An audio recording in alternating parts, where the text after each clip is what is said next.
Todos los fiscales que presentaron este caso están tratando de evitar que un individuo privado tenga acceso a información privada de millones de estadounidenses.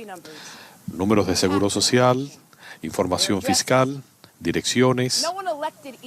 Nadie eligió a Elon Musk y a sus colaboradores y nadie le debe permitir tener acceso a esta información.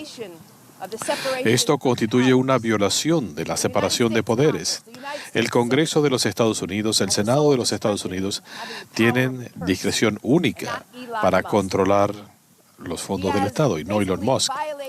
Él básicamente ha violado la ley de procedimientos administrativos y la privacidad de millones de estadounidenses. Y depende de nosotros el evitar que tenga acceso a esa información privada.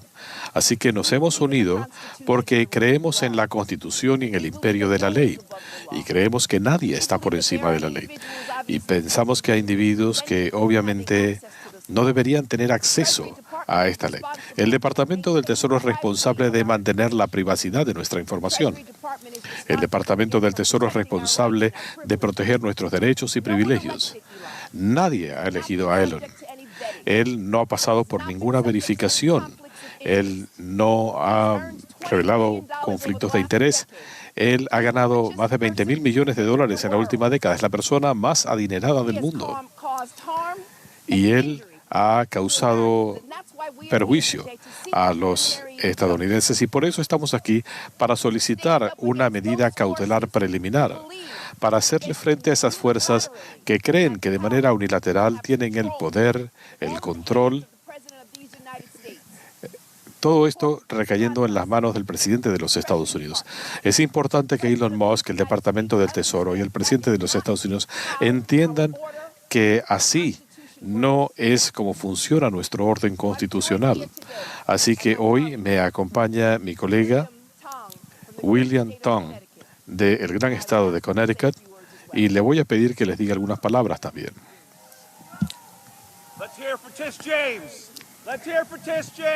Un aplauso para Tish James. Gracias, Tish.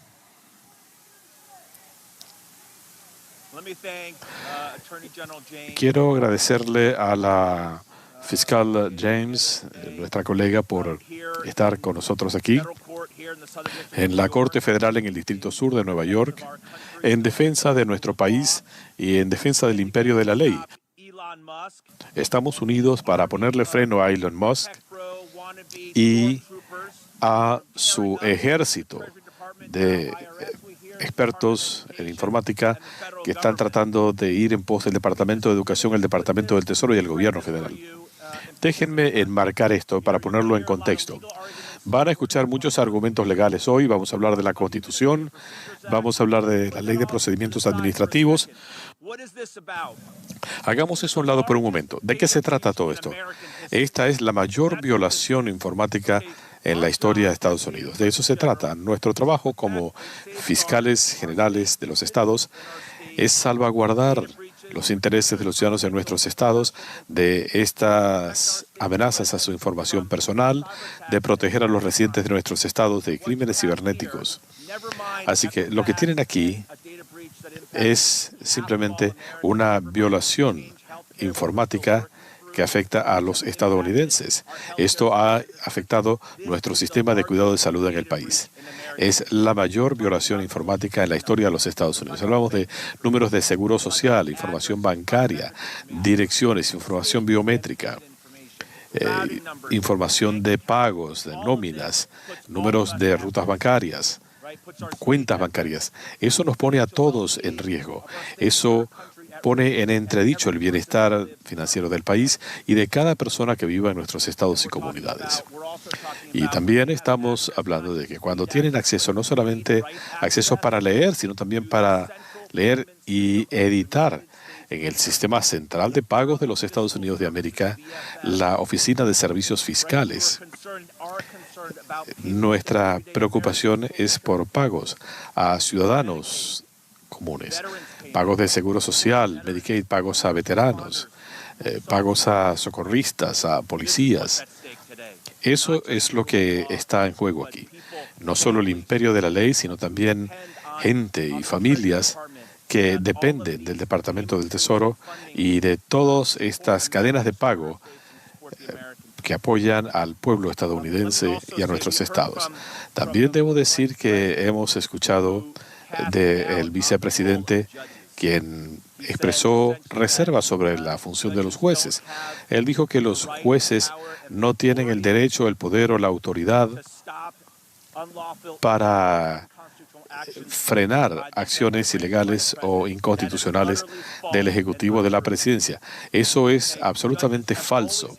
Los jueces siempre han tenido el poder de revisión judicial por un precedente de más de 250 años en el país, de 200 años. Cuando Tis y yo fuimos a estudiar Derecho, aprendimos eso en el primer día.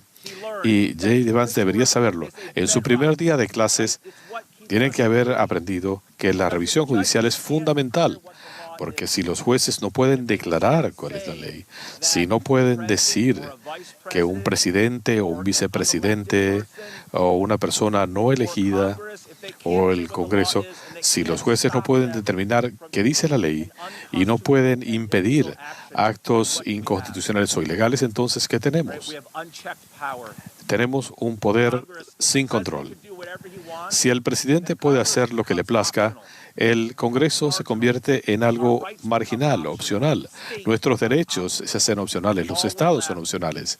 Y todo lo que nos queda es un presidente que puede hacer lo que sea que le venga en gana. Eso no es Estados Unidos. Eso no es lo que somos en este país.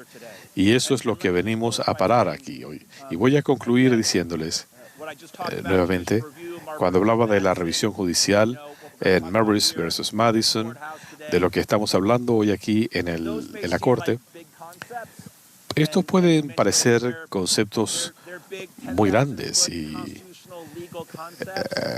conceptos constitucionales sumamente complejos, pero esto es algo que lo entiende cualquier estudiante de secundaria en el país. Verificaciones y balances. De eso se trata. Es una verificación de un poder ejecutivo desbocado, un presidente que quiere hacer lo que le venga en gana. Eso no es aceptable en Estados Unidos y por eso estamos hoy aquí.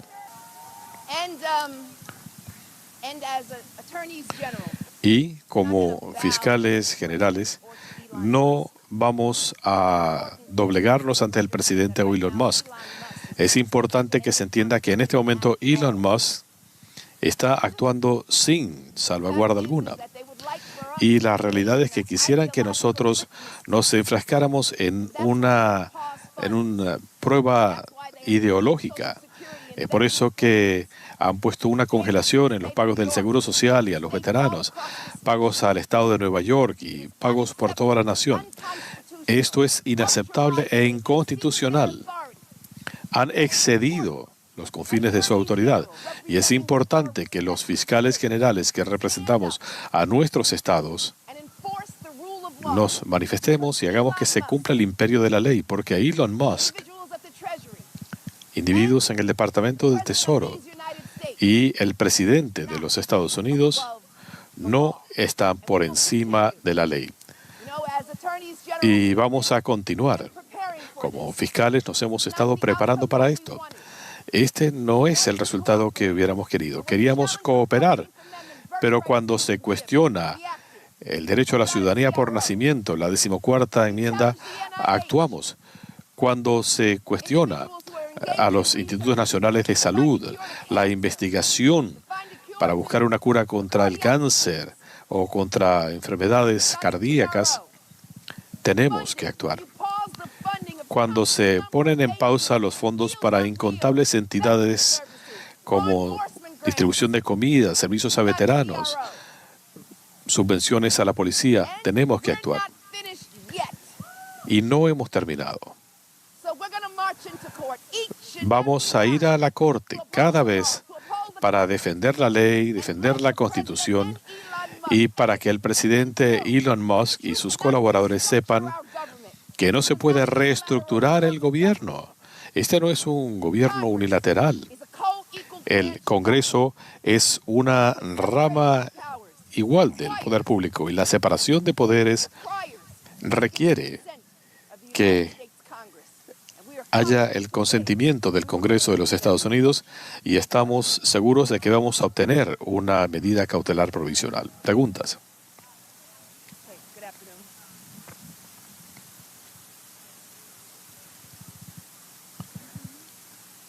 Pregunta fuera de micrófono.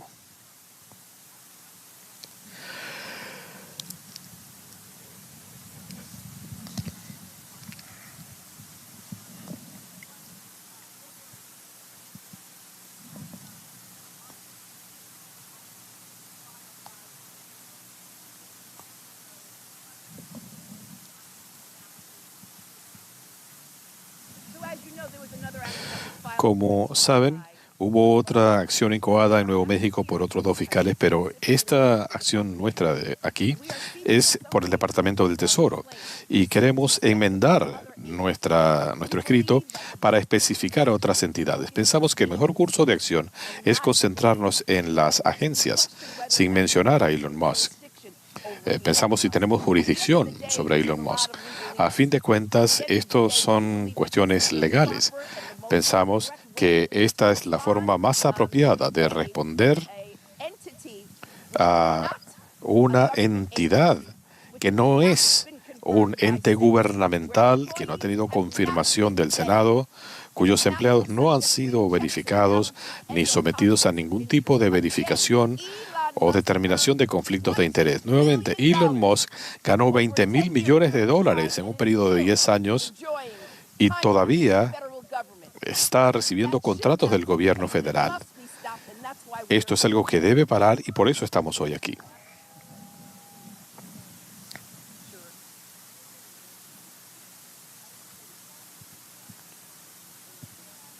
Pregunta fuera de micrófono. En el caso, que no solo en este caso, sino en los demás, donde hay una violación del orden constitucional, estamos sopesando opciones legales, incluyendo, pero no limitados a, presentar una moción de desacato. Eso ocurrió en un caso en el que trabajamos juntos en Rhode Island.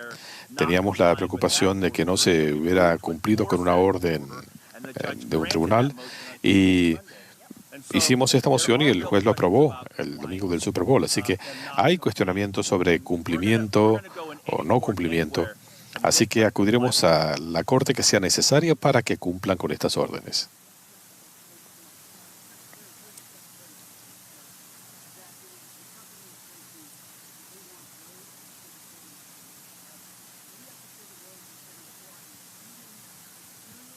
Pregunta fuera de micrófono.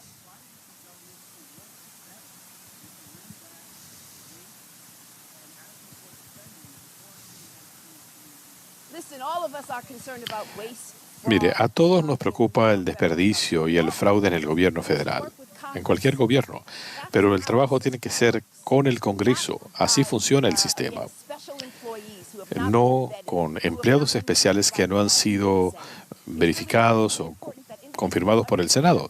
Es importante que se entienda que en este momento él está ignorando al Senado y a la Cámara de Representantes de los Estados Unidos. Nuestro gobierno no funciona así. Estas iniciativas presidenciales no pueden ser unilaterales y no se puede ignorar la ley de un plumazo, ni ahora ni nunca. Y es por eso que acudimos hoy a la Corte. Nadie está diciendo que no pueden tratar de hacer que el gobierno sea más eficiente. Nosotros mismos lo hacemos, pero esto se tiene que hacer cumpliendo con la ley. Pero ellos se han extralimitado. Aquí no hablamos de que el gobierno sea más eficiente o de mejorar procesos. Aquí de lo que se trata es estas acciones de la eficiencia gubernamental, el recorte de fondos para investigación científica, para el cuidado de la salud, para la educación, para la policía. Eso es lo que están haciendo. Así que esto va mucho más allá de la eficiencia gubernamental.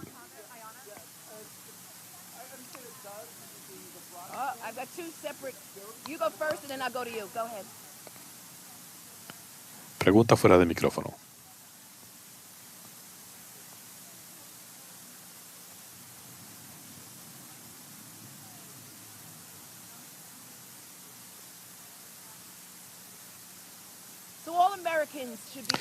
Debería preocupar esto, especialmente a los ciudadanos de Nueva York. Debe preocuparles que el hombre más adinerado del mundo, como individuo privado, tenga acceso a su información personal, su seguro social, sus direcciones, sus declaraciones impositivas. Y la pregunta es, ¿cuál es el propósito de todo esto? Y la pregunta es si han respetado la ley. Es importante que los individuos entiendan que no podemos permitir que ciudadanos privados tengan acceso a información privada y que pongan en pausa fondos para doblegar a otros individuos a la voluntad del presidente de los Estados Unidos, estableciendo estas limitaciones ideológicas a aquellos individuos que no sigan sus recomendaciones políticas. Esta es una democracia representativa, y es importante que los individuos entiendan que hay distintas ramas de la ley que son iguales y que los estados tienen una responsabilidad única de asegurar que la Constitución sea respetada, que se respeta el orden constitucional en este gran país. Por eso estamos aquí, para defender la Constitución. Nosotros juramos no enmendar la Constitución, sino defenderla. Y déjenme decirle que los valerosos soldados, esos maravillosos individuos de la Fiscalía de Nueva York, Danielle Cezanne, ella es la representación de la valentía. En este momento hay múltiples discusiones en marcha a nivel de los estados, a nivel local y en privado. Así que en este momento voy a evitar hacer comentarios hasta que llegue el momento en que se completen esas conversaciones y se determine qué va a pasar con el alcalde de la ciudad de Nueva York.